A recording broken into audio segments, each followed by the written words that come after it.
What if the electricity you needed to power your entire home was already floating around you right now?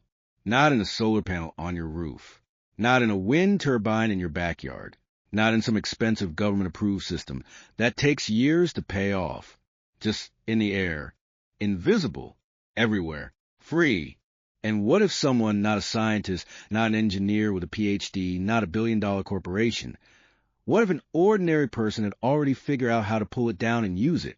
What if that person built a device that does it for less than $1? And what if you could build the exact same thing this weekend, with parts you probably already own? No electrician, no permits, no bill ever again. Would you want to know how? Because that's exactly what this is about. Picture it. A small garage on the edge of a quiet neighborhood. The kind of place where old lawnmowers go to die. The concrete floor cracked down the middle. A single bulb hanging from the ceiling on a wire. Shelves stacked with junk. Broken radios, stripped wire, old circuit boards. The kind of parts most people throw in the trash without a second thought. On the workbench sits something small, ugly, unremarkable. No polished casing, no logo, no instruction manual. Just components held together with electrical tape and determination. The total cost of every single part on that bench, less than $1. Less than the coffee sitting cold next to it. And yet, when the switch is flipped, something happens that no utility company wants you to see. The device pulls energy straight from the surrounding atmosphere, not from a battery, not from a wall socket, from the air itself, the same invisible field that surrounds every inch of this planet, every second of every day. It lights a bulb, it charges a phone, and with the right setup, it can do much more. $1, built from garbage, and it works. Here's where the story gets strange. This is not new information. Variations of this demonstration have existed for years, documented, filmed, uploaded. But search for them today and you will find something unusual. Dead links, deleted accounts, videos that were there last week and are simply gone today. Not removed for copyright, not flagged for misinformation. No explanation at all. Just gone. In the quieter corners of the internet, the forums that don't trend, the groups that don't advertise themselves, the channels with no thumbnails and no subscriber counts. This footage circulates quietly. People share it in private. They download it before it disappears. They pass it like something contraband. And every few weeks, someone uploads it again. And every few weeks, it vanishes again. The pattern is too consistent to be accidental. Something or someone does not want this demonstration to spread. Ask around in those quiet corners long enough, and you will start hearing the same kind of story. An inventor, an experimenter, someone who built something that worked, filmed it, shared it, and then received a visit. Not from the police, not from any agency with a name on the door. Men in suits, arriving unannounced, polite, calm, and completely clear about one thing. This needed to stop. No threats you could report. No paper trail. Just a conversation on a doorstep that left no room for misunderstanding. One man, an electrical hobbyist from a small town, described it simply. He said they didn't raise their voices. They didn't have to. They just made it very clear what silence was worth. He took his videos down that same afternoon. He has not uploaded anything since. He is not the only one. There are dozens of accounts like his, scattered across forums and comment sections, told in pieces by people who are careful about how much they say. The details change. The outcome is always the same. That is the question worth sitting with. The global electricity industry generates over $2 trillion every single year. Power companies own every pole, every wire, every meter between the source and your wall socket.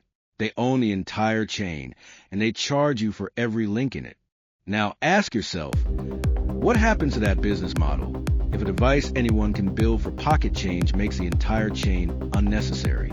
They are not afraid of the machine. One machine powers one home. That is not a crisis. They are afraid of the idea, because ideas do not stay in one garage. Ideas travel. Ideas get copied. Ideas turn into tutorials. And tutorials turn into movement. And movement is the one thing a $2 trillion industry cannot simply switch off.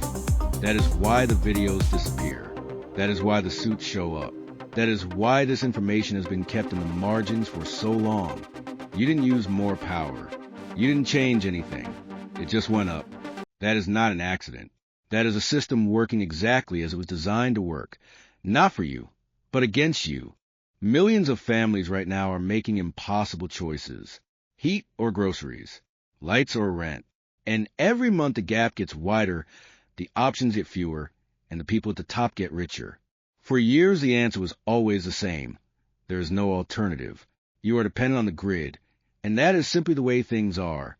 But somewhere in a cracked floor garage, on a junk-covered workbench, for less than the price of coffee, someone built the alternative.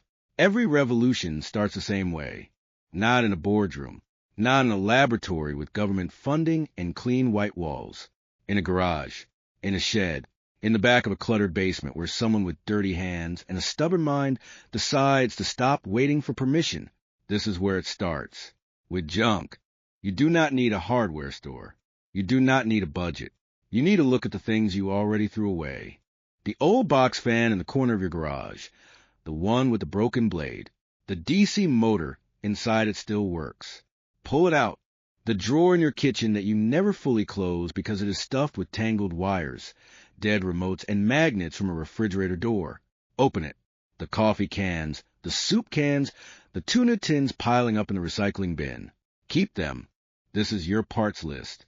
This is your supply chain. This is everything you need to build something that the $2 trillion electricity industry would prefer you never discovered. An ordinary person, no engineering degree, no tools beyond a pair of pliers and a screwdriver, can gather every component for this build in a single afternoon from their own home, from their own trash. The total cost, if you need to buy anything at all, is under $1. That is not a sales pitch. That is just what it costs. Here is what it looks like in practice. You take a soup can and wrap copper wire around it in tight, even coils. The wire comes from an old extension cord or a stripped appliance cable. The coils need to be neat. That is the only instruction that requires any precision. You take your fridge magnets, the flat, flexible kind, or even the small hard disk magnets from old hard drives, and you arrange them around the outside of the can in alternating poles. North, south, opposites facing each other. You take your DC motor, from that old fan, from a broken toy, from a dead drill, and you connect it to the coil assembly with a few inches of wire and 2 alligator clips. The whole assembly fits in the palm of your hand. It looks like something a child built for a school project and then abandoned, and then you spin it. Before we talk about what happens next, you need to understand what is actually happening. In the 1830s, a man named Michael Faraday made a discovery that changed the world permanently. He found that moving a magnet near a wire creates an electric current inside that wire. No battery, no power source, just movement and magnetism. He called it electromagnetic induction. Every power station on Earth, coal, nuclear, gas, hydro, operates on this exact principle. Every single one. They all just find different ways to spin a magnet near a wire. That is the entire secret of industrial electricity generation. That is what you are paying for every month. Nikola Tesla understood this better than almost anyone alive. He built systems that could transmit electrical energy wirelessly through the atmosphere, through the air itself. He believed that free energy was not just possible, but inevitable. His later work was underfunded, undermined, and ultimately buried. Thomas Edison understood it too, and spent considerable effort making sure the world was built around a system you had to pay for. That tension between electricity as a shared resource and electricity as a product is not ancient history. It is the same tension that exists today in every bill you receive. And what you are building in your garage is a small, crude, imperfect version of what Faraday first demonstrated almost 2 centuries ago. You spin the motor. The coil moves through the magnetic field. Electrons, disturbed by the shifting field, begin to move through the copper wire. Current flows, and a small LED bulb, connected to the output wire with a single alligator clip, flickers, then holds. It is not bright. It is barely a glow. A single point of pale light in a dim garage. But it is real. It is not connected to your wall. It is not drawing from any battery. The only input is the motion of your hand turning a salvage motor wrapped in wire pulled from a broken appliance. For most people who build this the first time, that moment is genuinely strange. Not because of what it proves. It does not prove anything beyond basic physics, but because of what it makes you feel. It makes you feel like the system is optional. And that feeling, that specific quiet feeling, is exactly what every power company on Earth does not want you to have. Now, this is where honesty becomes important.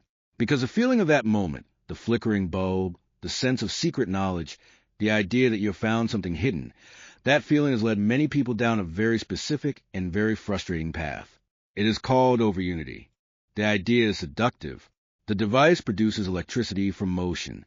Motion can be sustained by the electricity the device produces. Therefore, the device can power itself, and then some. Free energy, infinite output, perpetual motion. It is one of the oldest dreams in human history, and it does not work. Not because the people who chase it are stupid. Many of them are brilliant, but because the universe has rules, and those rules do not negotiate. The first law of thermodynamics states that energy cannot be created from nothing. Every joule that comes out of a system must have come in from somewhere. Your coiled generator produces electricity from mechanical energy, and always produces less than you put in. Friction, heat, resistance, they all take their cut. Every perpetual motion machine ever built has eventually stopped. Every single one. But here is where it gets genuinely interesting. The laws of thermodynamics close one door. They do not close every door. What they forbid is getting more out than you put in a closed system. The crucial phrase is closed system. The Earth is not a closed system. It sits inside a constant flood of energy from the sun. The atmosphere carries electrical charge continuously. The ground beneath your feet maintains a voltage differential with the sky above your head at all times. These are not loopholes. They are physics. What serious experimenters, the ones who survive the Overunity trap, are actually exploring is not how to violate thermodynamics. It is how to tap into ambient energy sources that are genuinely free because they are genuinely everywhere. Whether a $1 coil generator can do that in any meaningful way is a real scientific question. The dream is not the problem. Confusing the dream with what the device actually does, that is where people get lost. The device is real. The physics is real. The limits are real. And working within those limits honestly, that is where the actual story gets interesting. Forget the garage for a moment. Forget the suits, the deleted videos, the flickering bulb in the dark. Step back and look at the world as technology, in its real, limited, honest form, is already changing. In the Dadaab refugee camp in Kenya, one of the largest refugee settlements on Earth, access to electricity determines whether a child studies after dark or sits in the dark, whether a medical clinic can refrigerate vaccines, whether a family is safe at night or invisible to it. There are no utility companies servicing Dadaab. There are no poles, no wires, no grid. What there are increasingly are small, improvised generators built from bicycle parts, salvaged motors, stripped wire, and whatever else can be found or traded. Built by people with no engineering training, no budget, and no alternative. These are not experiments. These are not YouTube videos. These are survival tools built from garbage by people who have no other option, and they work. In off-grid communities across rural India, Southeast Asia, and Sub-Saharan Africa, variations of the same basic principle, coil magnet motion current, are quietly powering lights and phone chargers and small medical devices in places the global grid has never reached and probably never will.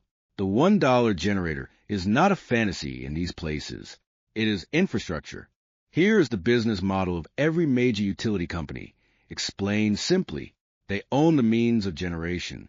They own the transmission lines. They own the meters on your wall. And because you cannot generate, transmit, or measure electricity yourself, legally or practically, you pay whatever they charge. Scarcity is not an accident in this model. It is the product. When electricity becomes cheap, truly cheap or free, the entire structure collapses. Not gradually. Suddenly, because the value of every wire, every pole, every meter, every billing system depends entirely on your inability to get electricity any other way. This is why distributed energy, solar, small wind, microgeneration, has faced regulatory resistance at every step in almost every country. Not always because of corruption, sometimes simply because the existing system is so deeply embedded that any alternative looks like a threat. And a $1 generator, scaled, replicated in 10 million garages by 10 million ordinary people, is not a small threat. It is an extinction-level event for the current business model. That is not a conspiracy. That is just math.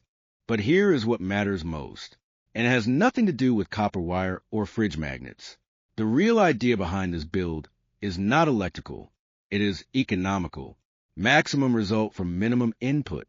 That principle, applied honestly and rigorously, is one of the most subversive ideas a person can hold, because the entire consumer economy is built on the opposite principle. Maximum spending for minimum return. Pay more, upgrade more, depend more. The person who learns to build something useful from what others throw away has not just saved money. They have changed their relationship with the system. They have moved, even slightly, from dependent to capable. That shift in mindset, in confidence, in what a person believes is possible, is worth more than any amount of electricity a $1 generator can realistically produce. This is not just a gadget. It is a way of thinking. And ways of thinking, once adopted, do not stay in garages. Let's be honest about something. Not every suppressed invention is suppressed by shadowy men in suits. Some devices are restricted because they are genuinely dangerous. Improperly built generators can cause fires, shocks, and electrocution. Some are blocked by regulation because connecting unauthorized generation equipment to the public grid creates real risks for utility workers and neighbors. Some inventors are silenced not by corporations, but by physics. Their devices simply do not do what they claim, and the silence comes from the embarrassment of being proven wrong. The line between legitimate safety concern and deliberate suppression is real, and it matters. But here's what is also true. Regulatory capture, the process by which industries write the rules that govern themselves, is well documented and not remotely controversial. Utilities have used safety arguments to block rooftop solar.